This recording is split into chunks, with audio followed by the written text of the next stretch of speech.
దేవుని పరిశుద్ధ నామానికి స్తోత్రం కలుగునుగాక. ఈ ఉదయకాలమందు మీతో దేవుని యొక్క వాక్యాన్ని ధ్యానం చేయడానికి దేవుడిచ్చిన కృపను బట్టి దేవునికే సమస్త మహిమ ఘనత ప్రభువుకే చెల్లునుగాక. ఈరోజు ప్రత్యేకంగా యెషయా గ్రంథం 41వ అధ్యాయము 9వ వచనంలో కొంత భాగాన్ని మనం ధ్యానం చేద్దాం. దేవుడు మనతో మాట్లాడుతున్న మాట, నీకు తోడై ఉన్నాను, భయపడకము, నేను నీ దేవుడినై ఉన్నాను. నీకు తోడై ఉన్నాను, భయపడకము, నేను నీ దేవుడినై ఉన్నాను.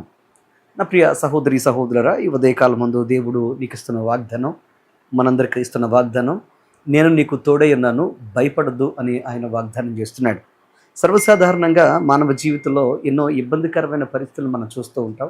ఆ ఇబ్బందికరమైన పరిస్థితుల్లో ఒక ఇబ్బందికరమైన పరిస్థితి ఏంటంటే మనిషి యొక్క భయం. భయం అనేది మానవ జీవితానికి ఎప్పుడు కూడా ఒక భయంకరమైన శోధనగాను, అలాగే వేదనగాను, అలాగే భయంకరమైన ఒక నష్టంగాను పరిణమించి ఎంతో వేధిస్తూ ఉంటుంది. భయం ఎప్పుడు కూడా మనిషి యొక్క విశ్వాసానికి విరుద్ధం అని మనం గమనించాలి. ఎందుకనంటే నువ్వు ఎంత విశ్వాసంతో ముందుకు సాగుదాం అనుకుంటావో నీ భయం నిన్నంత వెనకలాగుతూ ఉంది అనేది మనం గమనించాలి, అర్థం చేసుకోవాలి.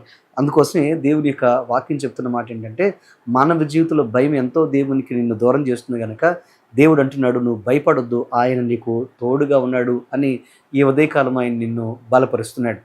ఈ రోజున నీ జీవితంలో నీకు ఉద్యోగంలోనో, వ్యాపారంలోనో, నీ యొక్క చేతి పనుల్లోనో, నీ యొక్క చదువుల్లోనో ఎన్నో భయంకరమైన భయాలు నిన్ను వెంటాడుతూ ముందుకు సాగనివ్వకుండా నిన్ను వేధిస్తున్నాయేమో. అలాంటి స్థితిలో ఉంటే కనుక దేవుడు నీకు అభయం ఇస్తున్నాడు. అంత మాత్రమే కాదు, చాలామంది జీవితంలో ఆర్థిక ఇబ్బందులు ఎంతో కలవరపరుస్తున్నాయి. ఈ దినాల్లో ఆర్థికంగా నలిగిపోయి చాలా చితికిపోయి ఈ రోజున ఎలా బ్రతకాలో తెలియక ఎంతో వేదనతో బ్రతుకుతున్నారు. అంత మాత్రమే కాదు, అనేక భయంకరమైన న్యాచురల్ కలామిటీస్, ప్రకృతి సంబంధమైన విపత్తుల వల్ల ఎంతో భయపడుతూ ఉన్నారు.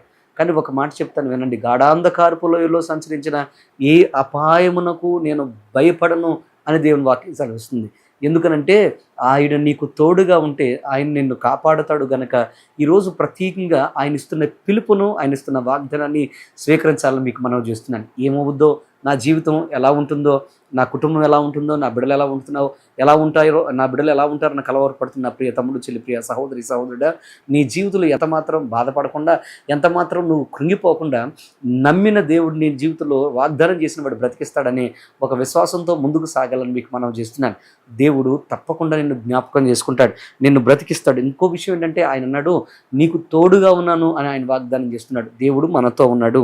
ఎందుకనంటే ఆయన మరణకరమైన పరిస్థితిలో కూడా మనతో ఉంటాడు, గాఢాంధకరమైన పరిస్థితిలో కూడా ఆయన నీతో ఉంటాడు అన్నది వాస్తవం.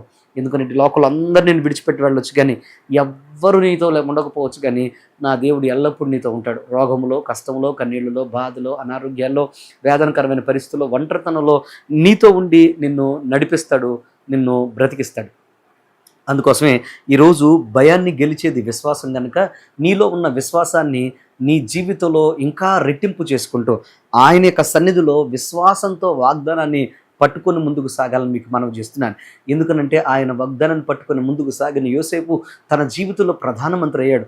ఆయన వాగ్దానాన్ని పట్టుకొని సాగిన ప్రతి ఒక్కరు కూడా అద్భుతాలు చూశారు. యాయూరు తన కుమార్తెను బ్రతికించుకున్నాడు. నా ప్రియ తమ్ముడు, చెల్లి, ప్రియ సహోదరి సహోదరుడు, నీ జీవితంలో ఎటువంటి మరణకరమైన పరిస్థితులు ఈ ఉదయకాలం ఉన్నా ఆయన తప్పకుండా నిన్ను రక్షిస్తాడు. ఆయన రక్షించే దేవుడు గనక ఆయనను నువ్వు పట్టుకొని ముందుకు సాగాలని మీకు మనవి చేస్తున్నాను. ఈ దినమందు నీ జీవితంలో ఆయన గనక వస్తే, ఆయన గనక నువ్వు నమ్మితే ఈ దినము ప్రత్యేకంగా ఈరోజు నీ జీవితంలో శుభకరంగా మారిపోతుంది. అంత మాత్రమే కాదు, రానున్న దినాల్లో ఆశీర్వాదకరంగా నువ్వు మార్చబడతావు. అటువంటి కృప దేవుడు నీకు అనుగ్రహించునుగాక. ఈ దినమంతా దేవుడు నీకు తోడుగా ఉండి ఆశీర్వాదాలతో నిన్ను నింపునుగాక. లెట్స్ ప్రే, ప్రార్థన చేసుకుందాం. మా పరమ తండ్రి, నీకు వందనాలు, స్తోత్రాలు ప్రభువా. ఈ ఉదయకాలం ప్రత్యేకంగా ప్రియ బిడ్డలందరిని ఆశీర్వదించండి, దీవించండి. వేస్తున్న ప్రతి అడుగును స్థిరపరచండి. ఏ భయముతో అయ్యా బిడ్డలు తడబడుతున్నా భయాలన్నీ కొట్టివేసి ధైర్యముతో ముందుకు సాగిపోయి కృప దయచేయండి. అయ్యా నీ వాక్యాన్ని పట్టుకుని ప్రభావ ఈరోజు ముందుకు సాగుతుండగా బిడ్డలకు కావలసిన ఆనంద సంతోషాలు, ధైర్యము, దీవెన, అభివృద్ధి, అలాగే విజయం దయచేయమని యేసు నామమున అడుగుచున్నాము తండ్రి, ఆమేన్. God bless you. దేవుడు నువ్వు దీవించునుగాక.